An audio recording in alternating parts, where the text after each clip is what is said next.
Hi, this is Michael Buffer, and you're watching DONTAE'S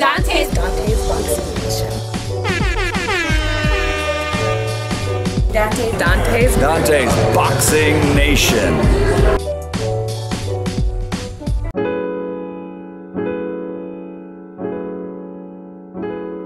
Go back to the first boxing. Did you hear about Abel Sanchez's statement? He basically said that he made Sergey Kovalev, and you really haven't changed much about him. He can say what he wants to say. When I got Sergey was the fighter that he is now. He didn't teach him much. He was out on Sergey did best, that was punching power.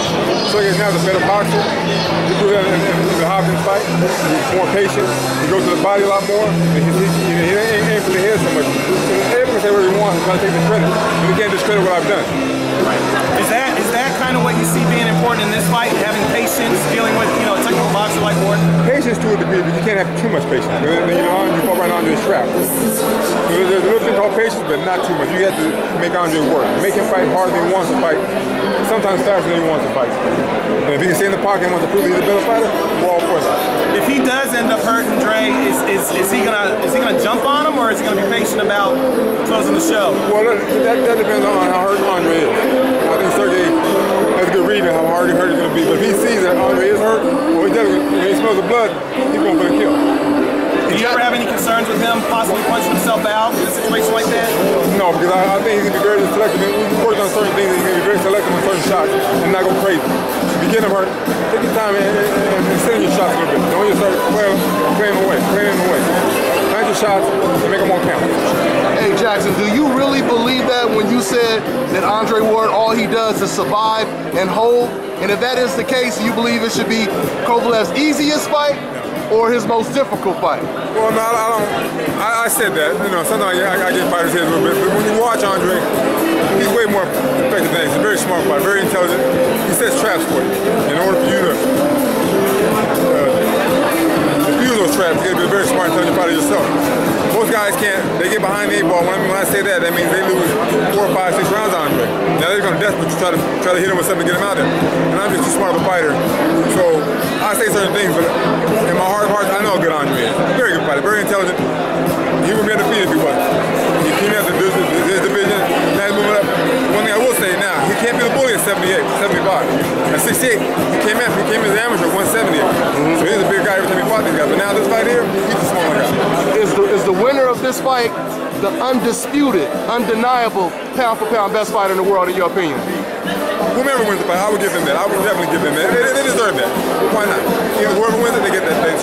What if Mayweather comes back? Does that still hold true? Yeah, well, listen, Floyd's Floyd. Floyd's a hell of a fighter.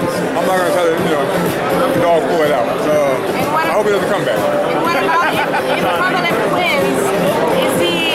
Does he want to fight Adam Stevenson to get the other belt? Well, you have to ask, does Adonis want to fight him? Now, should this fight be because of Sergey? That's the next logical fight. Him and Adonis. Yeah. It's not all Sergey. Sergey wants to fight. And I think at this stage, Adonis wants to. So hopefully, at this fight, they can get together and unify everything. John, are you worried about Andre frustrating your guy on fight night? I'm not so much worried about the frustrations. I'm worried about the fact that if Sergey gets in a rut and lets Andre start stealing rounds from him. I'm not worried about, because we're not worried about going to the head the first 4 or 5 rounds. I'm not worried about the head. If you go to the body and the arms and everything else, you'll catch him later. If you let Andre set those traps, those little traps that he sets, and gets you in a position where he can hit you and get out of the way, then he's piling up the points, now you're in trouble. Do you tell Sergey if the pace slows and it's becoming Andre's kind of fight, and Sergey's getting a little gun shy for whatever reason? You gotta step it up. This is your belt. He's trying to take the food from your family's table. Let's go to work. Let's work on. Let's start doing them so that doesn't happen. Well, you know your guy. When push comes to shove in adversity, we haven't really seen him in adversity because he's been dominant.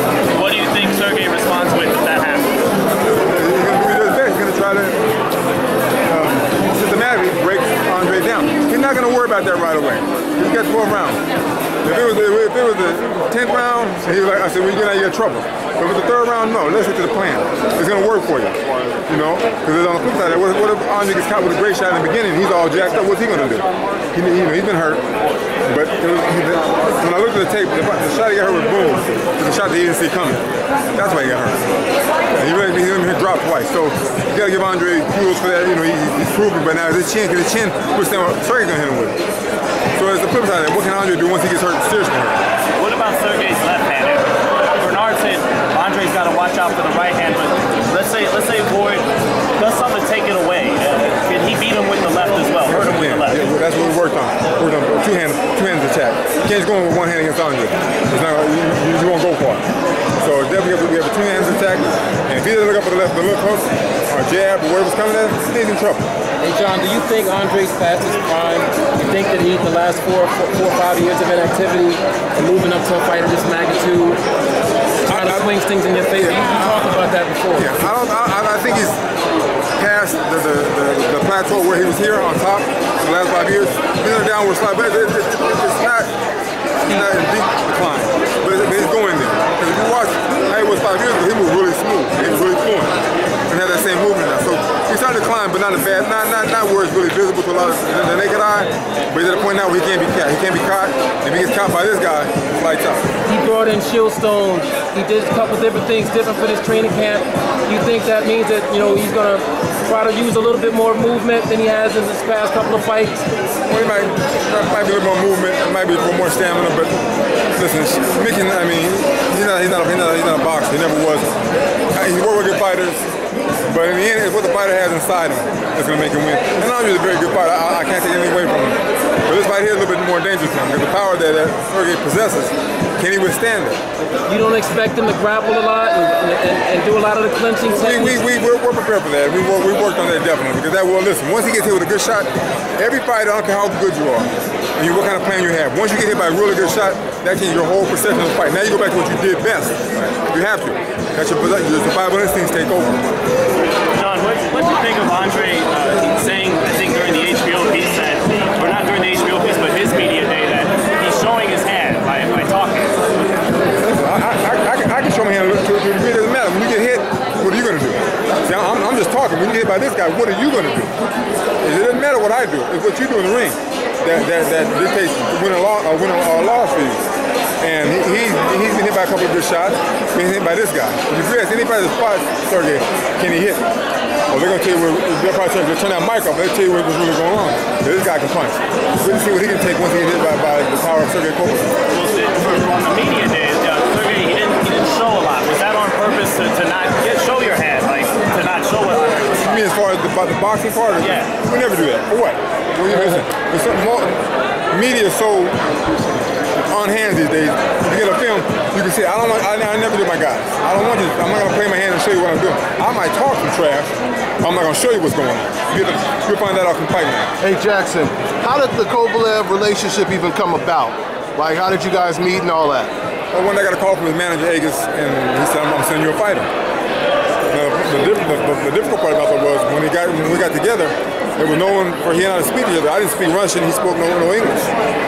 So it was kind of tough in the beginning. But boxing has its own language, and we worked around that, and it began to work for us. And we definitely came together, and we're a definitely good team now. In boxing, they say that a good boxer always beats a good puncher, but does Sergey have such freakish power that it kind of it equals out that saying, that energy, if you like, in boxing? That statement is somewhat true, but the one thing with this fight here, you have to realize is Sergey can box. He's a very intelligent fighter, and we work on things that allow him to cut the ring off, and sometimes he takes the pace of the fight. So for him, that saying is not so much of a problem for us.